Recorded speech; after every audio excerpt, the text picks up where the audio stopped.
Citizens Parliament. My name is Sharon Enemchukwu and I'm the host for the show. Joining me live in the studio, I have with me my co-host, the person of Ifoma Oji. Good evening, how are you? Good evening, Sharon. How are you doing? I'm just there. I understand. Also joining us, we have our guest in person of Mr. Ugochukwu Afuba. Good evening, how are you? Good evening, I'm very well. I'm okay, and I'm waiting to sleep really tomorrow. Well? To sleep tomorrow, yeah, alive today to sleep tomorrow.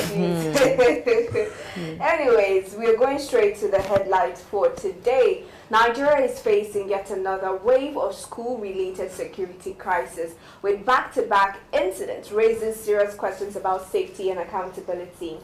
We begin in Kebbi State, where the governor is demanding answers after the military reportedly withdrew shortly before the abduction of 25 schoolgirls.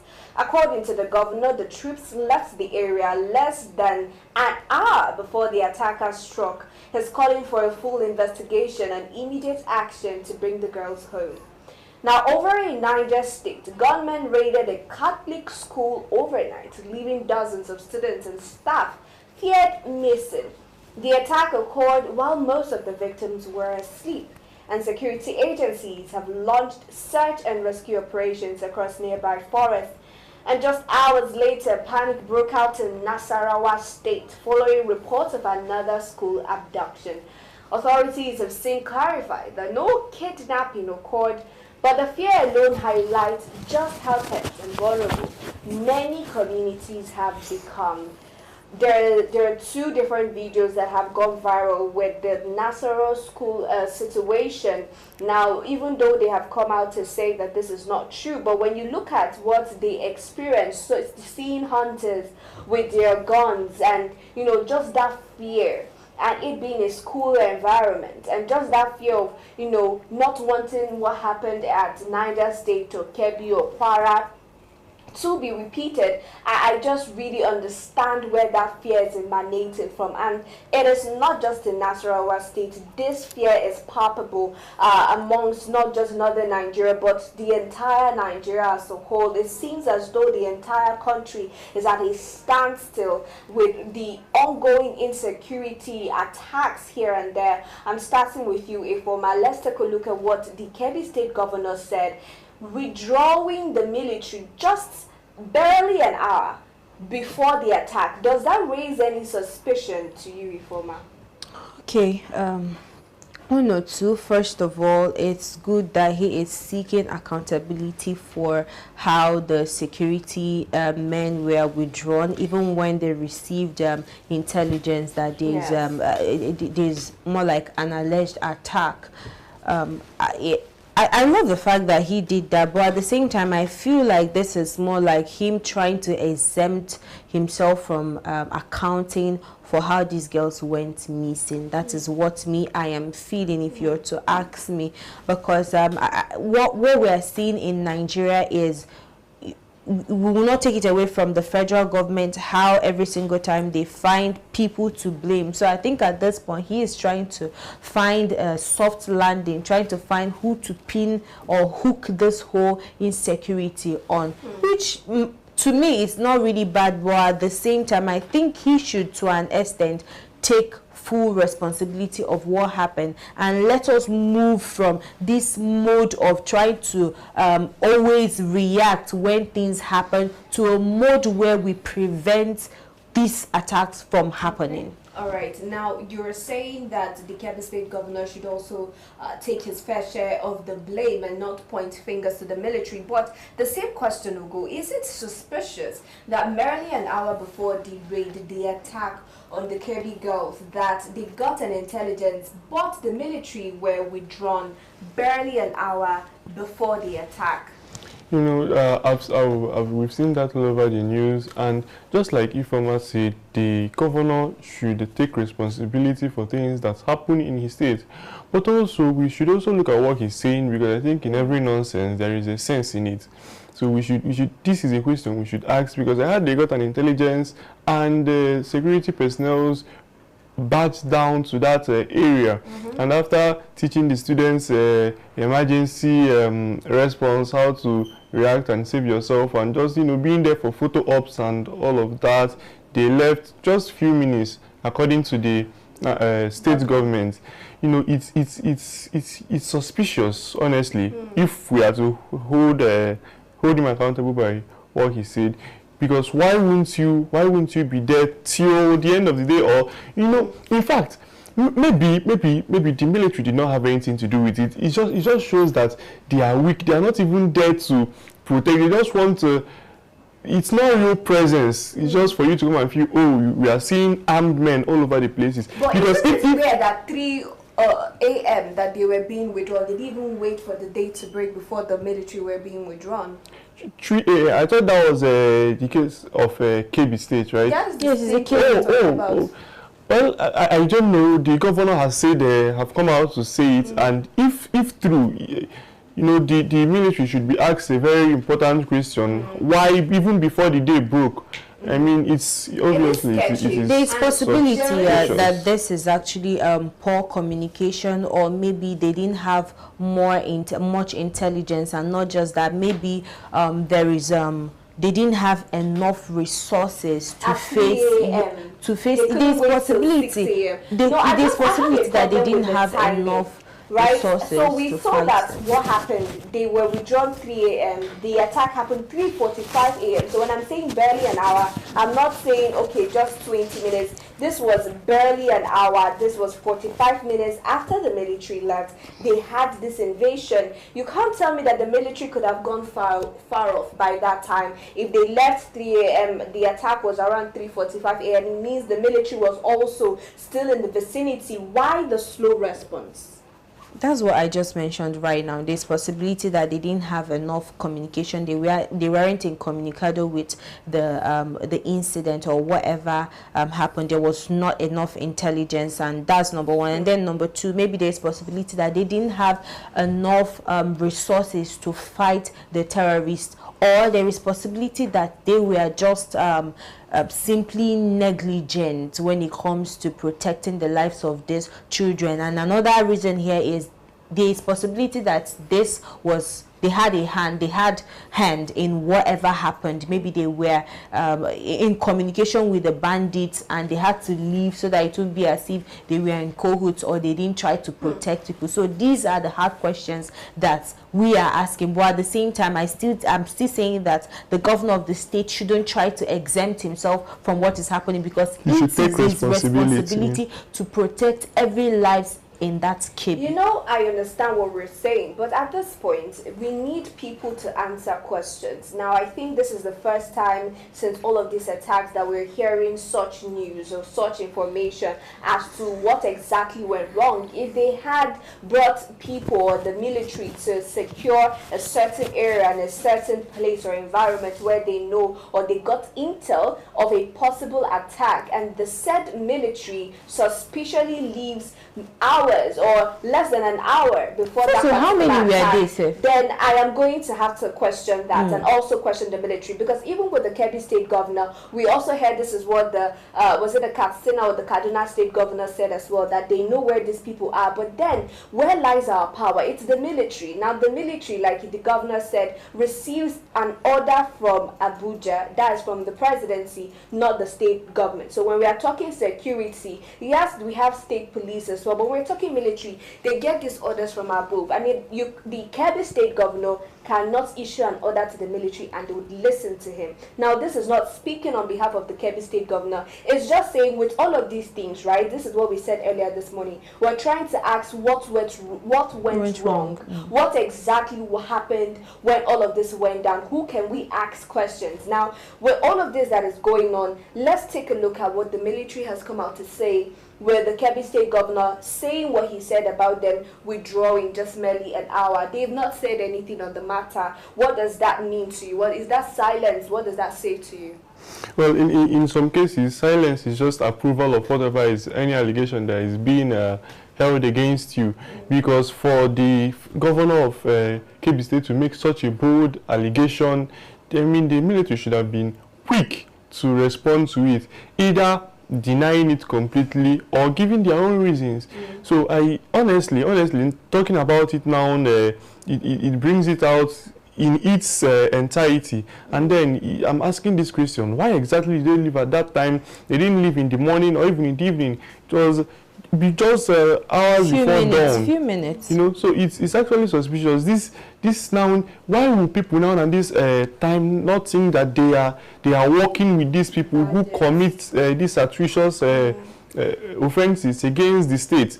You know, because it's, I mean, come to think of it now, this is something that is we must look into very well. We must not just let it slide that way. We need to present that question not to the government who alleged should also be able to prove. Exactly. Then also the military, they should come and explain what transpired there, because these are not just they're not just numbers you are seeing everywhere. They are human lives. We're still talking about not numbers. We are seeing in Niger State another attack. We talked about this earlier, but something interesting from the Niger State governor coming out to say that for the particular school, the Catholic school that was raided, or that they had the abductions, that they actually told the people in that area to vacate the premises and to not return, that's the schools. But this particular school resumed schooling activities without the approval of the state government or without informing them. So they had already given out a prior instruction that nobody should resume, no school should resume, and saying that the school had a role to play because the state government already came out to warn them. Now let's have your take on what that Niger State governor said. Okay, I think if schools were given the instructions to shut down because of the insecurity in the state, I think that the school should be held accountable and questions should be asked, because it's looking like maybe the school have a hand in all this. Because tell me why you're hearing attacks from other states and that's your same state and you're still nonchalant, you're still allowing students to come to school. So I think the officials of the school need to be questioned, you know, properly, and let's see if there's possibility that these people are equally involved in this whole thing. But at the same time, let me just make an entire statement. You know, a community that fails to, you know, learn from yesterday will repeat the same tears today. Now, what am I trying to say here? We've heard about the attacks from 2014. We had Boko Haram. The following year we had ISWAP, we had other attacks, we had banditry, and now 2025 we're having more terrorist attack. This is becoming like an organized institution. It's more like these people sit at a round table and they give instruction. Okay, tomorrow we are going to attack this particular community, we're going to kidnap or abduct how many girls, from the next day we are going to abduct how many girls. It's more like they already planned this beforehand, before the entire attack. And tell me why you receive intelligence, and after receiving intelligence you don't do anything about it. The only thing you do is wait for that incident or for that attack to happen before you react to rescue mission and the rest of them. See, let me tell you, this attack, I tell you, will keep on. Let me just land. No, don't worry. Let me just land. Like, because you are making a holistic statement now. Okay. It's, you know, away from the question that I'm asking. We're still talking about what is happening in NASARAWA State and in Niger and Kebbi. And I'm coming to you, Mr. Ugochukwu, right? With what we're seeing in Niger State and what we just saw in NASARAWA State, it was not an actual abduction like the Commissioner of Police in NASARAWA State came out to say. They are saying that they were just scared and just, you know, ran off because of the guns and the hunters that they saw. With this fear now that a particular community has, let's touch this on what other regions might be facing now. What do you think is the actual standpoint of other schools and other communities? Well, how it is now is just fear, because that is it. For students in Nasarawa State, to just the image of, or rather the figure of people looking like bandits, hunters, right? We know how they appear. For them to you know, have that impression that these are bandits or they've come to harm them, it shows the level of insecurity we have in our country. Just, I think this week has been one of the most saddest week in this year. The tragic. From Sunday, Monday, Tuesday, we've just been hearing sad news. Not just any sad news, but news affecting the lives of people in this country. And I'm also asking a very big question. You know, these things are happening they're not central. Niger is located in the north central. just not very far from Abuja. Abuja. And I'm just asking, how, if the heart of our country is not even so safe, that region is not safe, what then will people who live in other parts of the country do? People who live in the north, in the southeast, even here, and other parts of the north. It's it is so sad that all this is happening in our country, and we are not even seeing a good response about it. And there is another thing: you cannot fight what you don't know. It's not about mounting roadblocks or sending the military. You need to have intelligence, like Ifeoma said. You need to know what you are going to fight and how to address these issues. And again, over the past week, we've been seeing videos of these people. These people are carrying sophisticated weapons. They are not just using double barrel guns. They are using highly sophisticated weapons, and I'm just asking, like, how do they get these weapons? So how do they come about all these things? It is evident now that these people are not using toy guns. They are not using simple materials or simple ammunition. They have access to top tier ammunition, and we know that for you to have access to top tier ammunition, it means you have the funding for that. Now, still talking about this equipment as regards or in contrast to what we see with our military. In the military, let's compare that, because Ifeoma just said now that there is a possibility that the military in Kebbi were not appropriately they don't have the same resource as maybe the bandits. And if we have a situation where our bandits or the bandits here in Nigeria have more resources, have more ammunition, have more or a better funding than the Nigerian military, what picture is that painted generally? It means that the entire Nigeria is unsafe. It means that everybody will live in constant fear of these people. It's not like they are unknown now. They are known. They are clearly known. They come out in social media. They show their faces. And I'm still wondering why the government is yet to apprehend them. Now, like I said earlier, it means that everybody lives in fear, and it means that our entire institution, the federal government, and the entire military, the military, what's it called, institution, don't have enough resources. It means that somebody, maybe from the federal government or maybe outside the federal government, outside the borders, is funding this terrorism attack.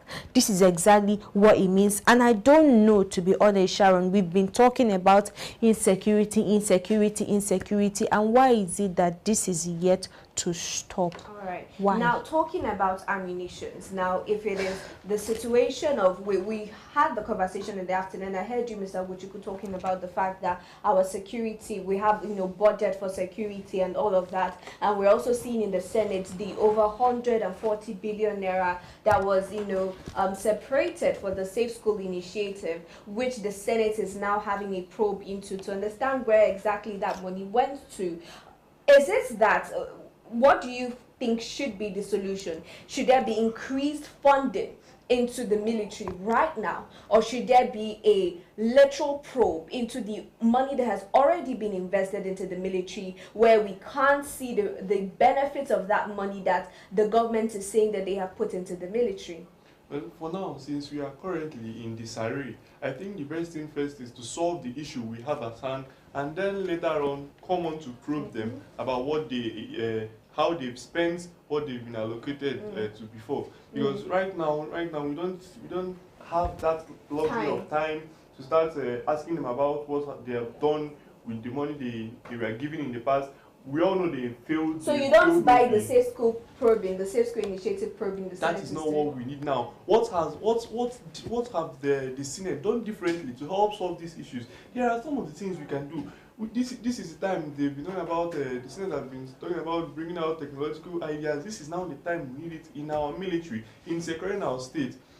We need things like drones that are maybe not non-lethal ones, that we can use to know where these people are, where they are located, how they operate, because it's looking like these people, they are not even afraid of the government. They come in and do whatever they want. Even the attack on the KB school, those people, the kidnappers that came to abduct those students, they knew the military were there, they knew that the security operatives were there, but yet they still had the courage. They went forward there and they abducted students and they are showing it to our face. Nothing has been done about it. They do not fear the government. It's a very serious situation, because when you look at these people, right, there's a story ahead. I'm not sure if it's the Niger abduction, the Niger State abduction now, where they talked about the fact that these bandits came in. When they abducted these girls, they were walking. I think it was a Niger State abduction, where parents were rushing when they heard what was going on.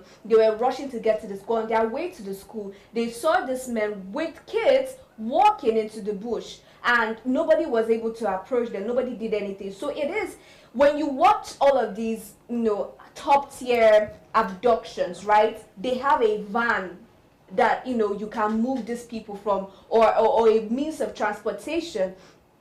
If it has gotten to the point where these bandits do not need these vans, or they don't need these vehicles, they are marching with students, and they are marching with students into the bushes. And it takes longer to trek than it is, to drive. Now, that's confidence, first of all, to march into the bush. And the fact that it means that they have not gotten far off. They've not gotten away. And when we heard the Kebbi State governor saying it would take it would take them 2 days, in 1 or 2 days that they should return. That's the Kebbi school. And we're seeing in Niger State, the bandits walking with these kids into the bushes. Let's talk about the fact that even though we know exactly where these people are, because we know that they are still in a particular zone or in a particular state, yet the military is unable to do much. It's because of the fact that they are already aware that the federal government, or rather the security men, number one, maybe there's possibility that they don't have enough, they are outnumbered, or their numbers, they have low numbers to react to them. And number two is maybe they don't have enough resources, like I mentioned earlier. And then there is no quick response system in Nigeria.